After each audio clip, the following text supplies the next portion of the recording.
Hello, everybody. Welcome to Cosmic Owl Astrology. I am Louise Eddington, your friendly astrologer, also shamanic practitioner, dabbler in the tarot, and all things magical like that. So we are going to look at the week ahead forecast for January the 22nd to January the 29th.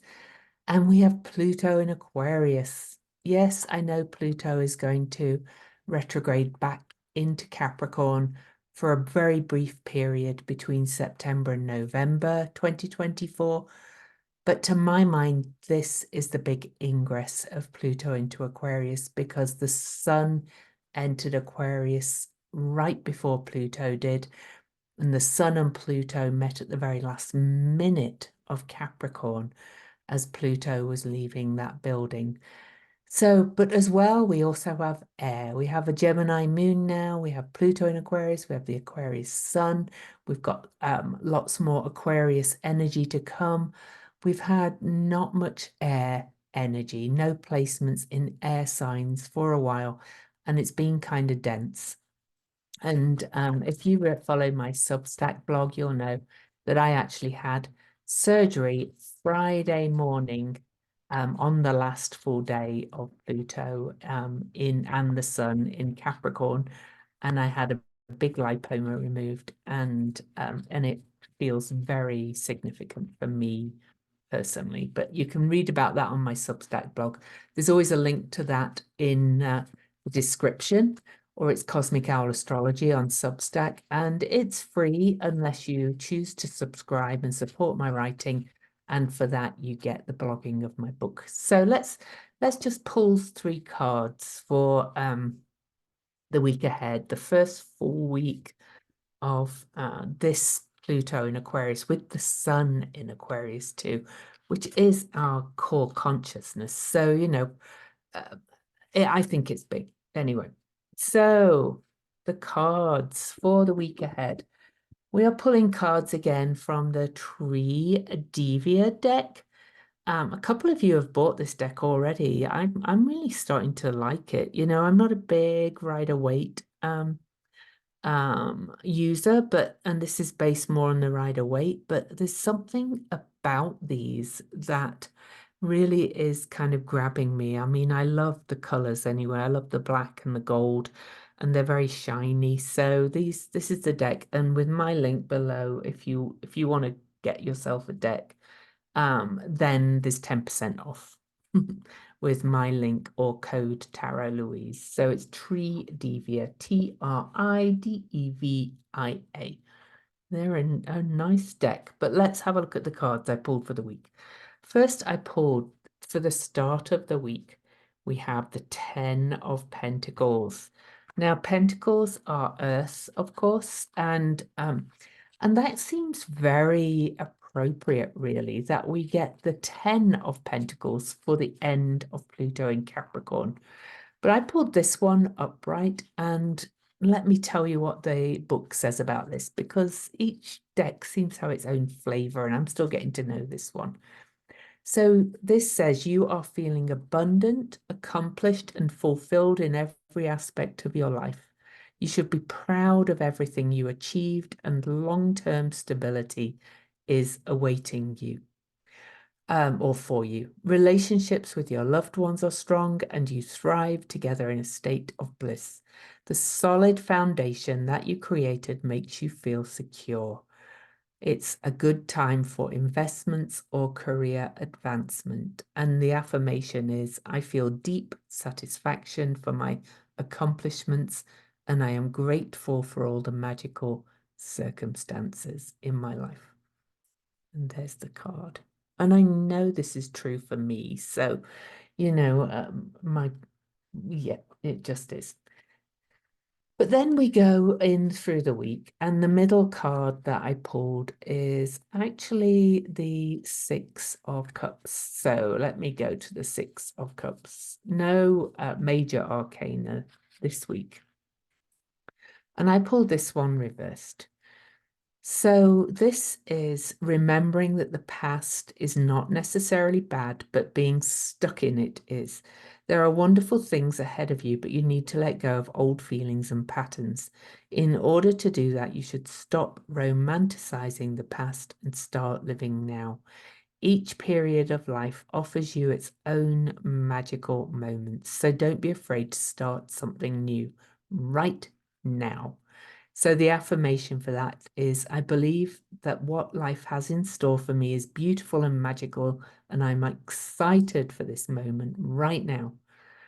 That really figures as well. I've talked a lot as Pluto was approaching the very end of Capricorn about releasing this old traumas from, you know, um, ancestors, generations, whatever, we are in this process of releasing a lot of traumas and toxicity. So not being stuck in the past, but working on letting go of it.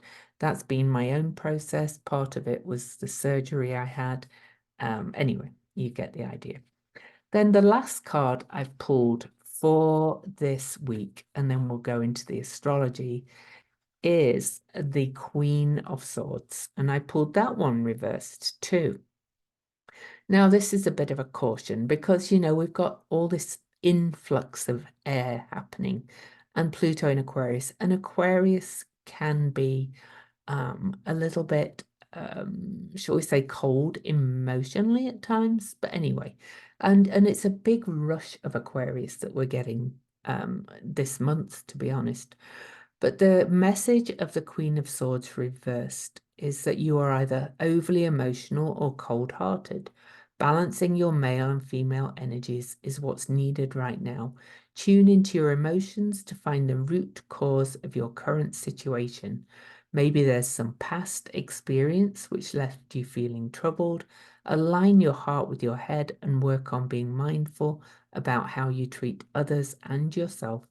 Practice empathy and be less critical. So the affirmation is, I find balance between my head and my emotions in order to make optimal decisions. Alrighty, so let's dive into the astrology for the week. And it's not a quiet week. So let's dive in for 12:01 a.m. on Monday the 22nd. Pluto, now they're in Aquarius, and we start the 22nd with something I already mentioned on my Substack blog, but I mention it again, a sextile. Pluto's first aspect in Aquarius this time is a sextile to talk to the hand Lilith. And she is kind of the rebellious Lilith, and she just moved into the sign of Sagittarius late on the 21st. So we had another energy shift. And this is fire and air. This is passion, vision, where we're going. Asteroid Lilith is saying, I am not doing this anymore. No, we are not being put down. Baby not in the corner anymore. All that kind of thing. Talk to the hand. It's a big no. We are aiming our arrows for the future. Also starting the week, we have it's just beginning to end, but we have this mutable grand cross because we have the moon in Gemini, just about to square Juno, our sacred contracts and partnership asteroid. We have Vesta has just been opposed by Ceres. Incidentally, we also have dark moon Lilith here as well. So we have all the Liliths kind of a bit prominent right now. And this is really widely square to Neptune. This mutable grand cross has been ushering in, if you like, this shift into Pluto in Aquarius and the sun into Aquarius. So, change and change in perceptions and really kind of analyzing and bringing into the future for the highest good of all. So that's kind of where we start for the week. So the after Pluto sextiles asteroid Lilith, the moon squared Juno, the moon will conjunct Vesta, and then the moon will oppose Ceres, the Great Mother, early in the morning, 5:29 a.m. Incidentally, then the moon will also sextile Eris over here, and then will square Neptune, and then we'll stop activating the mutable grand cross after that. But that's kind of like we start Monday, we start the week with more kind of mutable, changeable energy, changing perspectives, changing what we think, changing what we view things with this rush of air. And then at 10:30 a.m., the Aquarius sun will square Haumea. Now, Haumea, Pluto and Haumea have this ongoing square with 2 exact squares every year till 2008. Well, I think there's one in 2008, but there's 10 in total. The sun activates that square first of all, and that's kind of birthing new things. We have got these things are going to start moving fast. All this air, this is really going to kind of hurtle us into some new energies. And then the moon will finish up in Gemini by opposing Venus in Sagittarius at the anaretic degree, the last degree, saying it's time to start creating new ideas, new visions, things like that. And then Ceres will finish that with a trine to Eris. And anyway, yeah, so we've got that going on. And then the moon will move into Cancer. The moon into her own sign of Cancer will move in on 4:50 p.m. on Monday, and things start to get a little bit emotional. But the bulk of the day when we move in is this mutable, changeable energy with the winds of Aquarius kind of blowing through our minds. And I've just got to let my cat out of the office, so bear with me. Oof. Sorry about that. She's gone now, though. And so I think that's it really for Monday, other than the fact late on Monday, in the evening, 8:31 p.m. Eastern, remember, Neptune over here will sextile, or Pallas Athena will come up to sextile Neptune. That's kind of more inner vision kind of energy.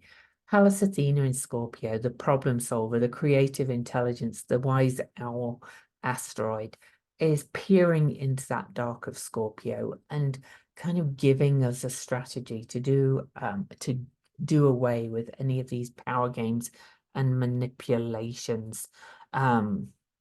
Oh, there you go. It looks like DeSantis is suspending his campaign. But anyway, so then let's go into Tuesday.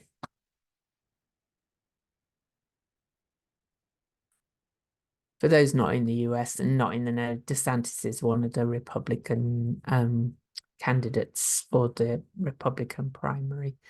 He's not going anywhere though. But anyway, into Tuesday, that mutable energy is starting to separate away.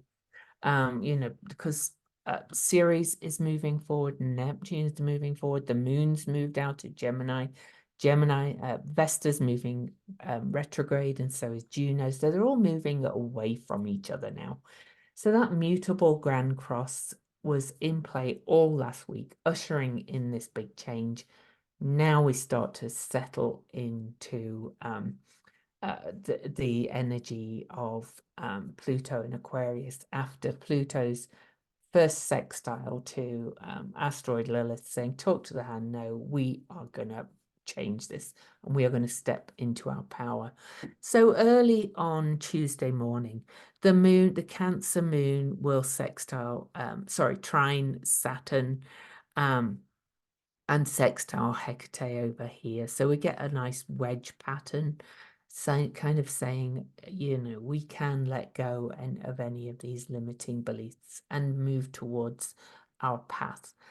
But then right after that, Venus moves into Capricorn. So Venus moves into the sign of Capricorn at 3:50 a.m. on Tuesday, leaving the visionary sign of Sagittarius into Capricorn, ready to get to work, creating and building on the ruins of the structures of Pluto's journey through Capricorn. All right, so that's how that feels to me. The moon will then, in fact, I'm not going to talk about all these minor lunar aspects. I talk about them in my daily blog. But Saturn and Hecate at 1:25 p.m. on Tuesday will actually oppose each other. And Hecate, the triple moon goddess, the way shower with her torch, her lamp, is retrograde. But this is the number of change. And this is, and it's also one of the most human numbers. It's the Venus five-pointed star. Saturn in Pisces has been letting go of a lot of limiting beliefs. Hecate is going to be retrograde for a while, but she is saying our way forward is this more humble, service-oriented, useful, meaningful, right work kind of energy in Virgo. And Saturn is saying, let go of any kind of limiting beliefs that you cannot do the right kind of useful work in the world. Okay. And so that's the opposition. The moon will oppose Mercury. Mercury, by the way, is well past the shadow of his retrograde now. And then the moon will oppose Mars. So we get a little bit of this, a little bit of a shake-up saying, all right, so what are we going to build now? What are we going to create now? Incidentally, on the 23rd, Mars moves back in bounds now. So that's his journey out of bounds done. This happens to be right on my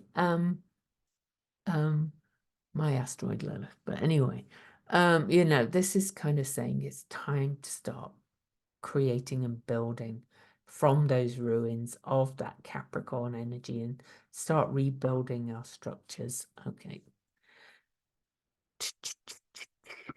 And the moon will come up and square Chiron too. But, you know, a lot of lunar aspects. I go into great detail on those on the daily blog. I want to give you the major aspects for the week. So moving into the 24th, we have a full moon coming on the 25th.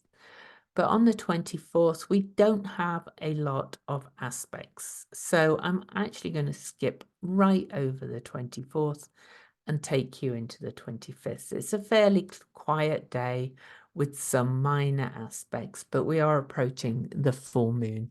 So on the 25th, all right, here we go. So you can see at this point, as we start Thursday the 25th at 12:01 a.m. Eastern, the moon is finishing the journey in Cancer and about to move into Leo. And of course that means, so the moon moves into Leo at 2:36 a.m. and immediately opposes Pluto. And so, you know, we're going to start to get an idea. But then, you know, the next lunar major aspect is the opposition to the sun at 12:54 p.m. on that day. And that's the full moon in Leo with the sun conjunct Pluto. Big, you know, we're immediately being thrown into the lights of consciousness and emotion shining the light on where we're going now with this Pluto in Aquarius. Quite astounding. Also, though, as we get I did a whole podcast on this, but as we approach the full moon, just before the full moon, Mars in Capricorn squares off to Chiron and Chiron is in Aries, which is Mars' sign. And Mars is also said to be exalted in Capricorn, happy in Capricorn. This is a big drive for healing. This is a big drive to bring the medicine in and to be, you know, to do what you can do to be a part of the change that's needed on this full moon. There's going to be some big illumination onto all of that as we move into this Pluto in Aquarius time. So also just one other thing on the full moon, which I will mention, is that it's square Jupiter. You know, the full moon is at 5 Leo Aquarius, which is very close to a hot degree that we've got. It's the so 6 Leo was where Chiron passed into the orbit of Saturn, crossed into, from beyond Saturn to within the orbit of Saturn in 1992. Then at 6 Leo, just 5 years later, Chariklo was discovered, or Chariklo, which is Chiron's wife. And then it's also the nodes of the USA, 6 Leo and Aquarius. We've also got some other things happening at 6 Aquarius, Venus and Mars meeting this year. And then Pluto will eventually reach that degree, but there's a lot to say about that degree.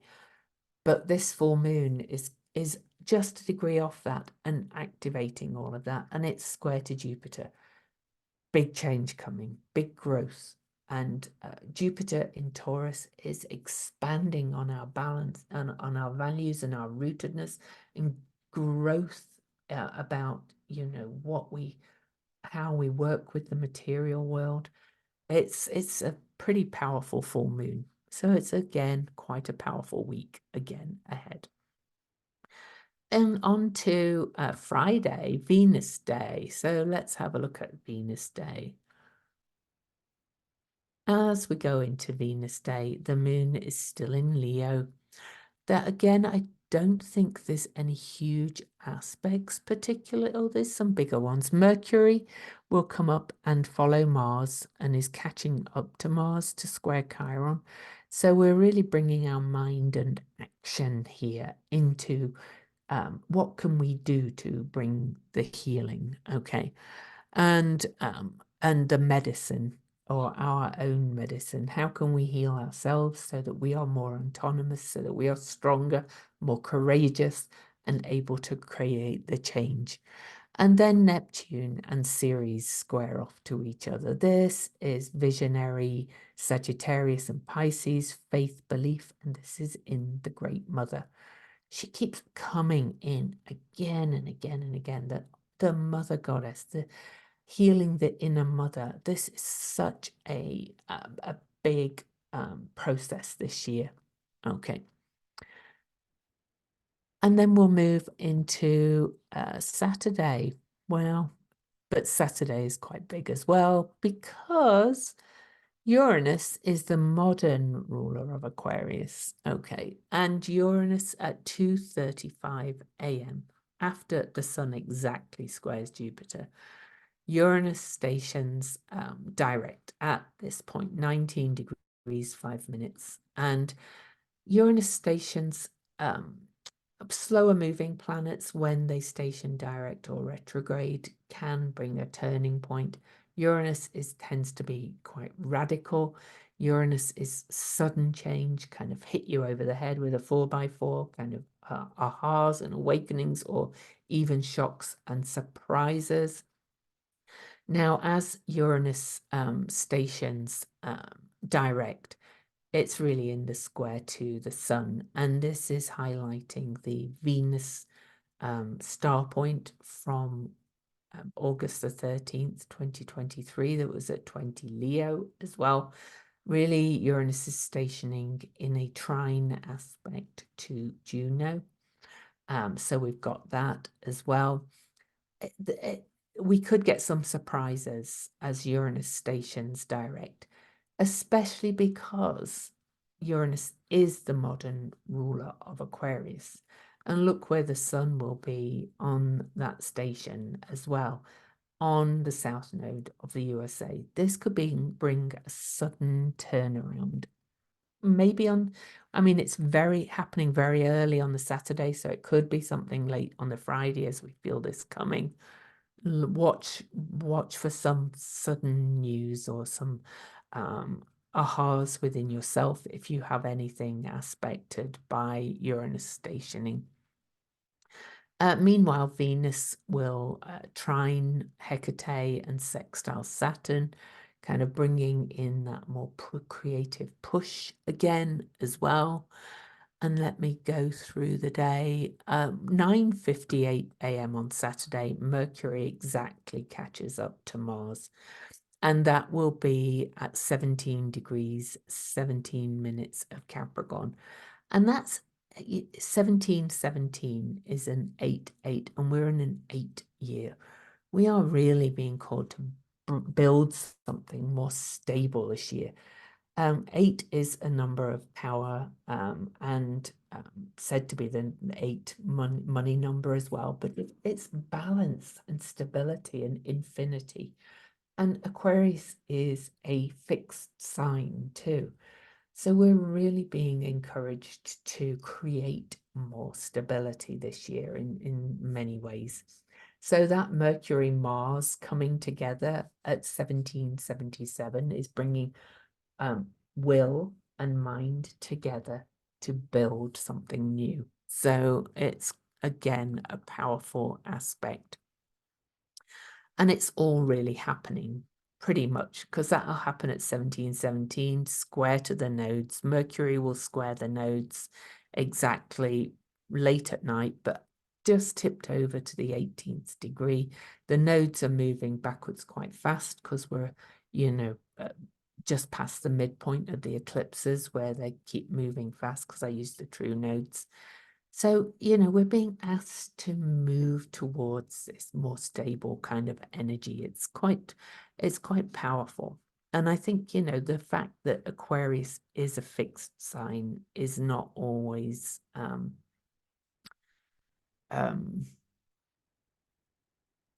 taken into account. Yes, I do think Pluto and Aquarius will bring lots of innovation and new ideas and things like that. But they're about making things more sustainable and more kind of solid and, more fixed. All right, so January the 28th, Sunday, then we're nearly done. The moon has now moved into Virgo after the full moon. The moon's now starting to wane. Venus over here will sextile Saturn. I kind of mentioned that before. That's another aspect of stability. Create something more lasting, more stable. So that's another aspect. Then Mars will actually square the nodes at 9:19 a.m. on Sunday, following Mercury. Squares to the nodes, always turning points. So that's really pushing us towards that Aries North Node of autonomy, leadership, all those things. Then Mercury will trine Uranus, and Uranus is still at the station degree. And so lower mind, higher mind, lots of new ideas about what we're building because it's earth signs, all right? So, and really, in many ways, this is in a grand trine to Juno because Juno is heading towards Uranus. They're applying towards each other now. So another earth grand trine of creating more balance, stability, and change, radical changes coming, radical new ideas. I think it's going to happen at kind of warp speed, really. Then 8:01 p.m. Venus is moving quite fast at the moment as well. We'll trine Jupiter, and so the two benefics, the two lucky planets in Earth signs, will follow the Mercury-Uranus trine. So ideas meet creation and possibility at that point, if you like. So over Sunday night into Sunday the 28th, we'll be thinking, right, yes, here's what I'm building, here's what I'm working on. Very creative, but very much about kind of this rebuilding kind of energy. And then I think that's it, because if I look into Monday morning, we only have some lunar aspects. I'll save most of those for next week's forecast. But basically, the big things this week are the full moon on the 25th. That's activating that Leo Aquarius axis, which is kind of a tough one, really, because it's kind of the royalty against the people and how we integrate all of that roughly speaking. And then we also have Uranus stationing direct and all the aspects to that.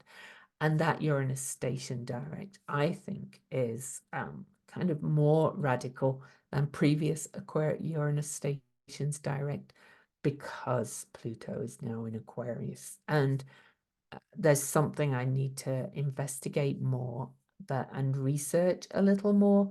But February 2027, there's a big thing coming up that connects Uranus and Pluto. So I've got to just get my head around it a little bit more and create the video I want to create about that. But so overall, it's a good week. You know, it's got more change coming because of Uranus stationing.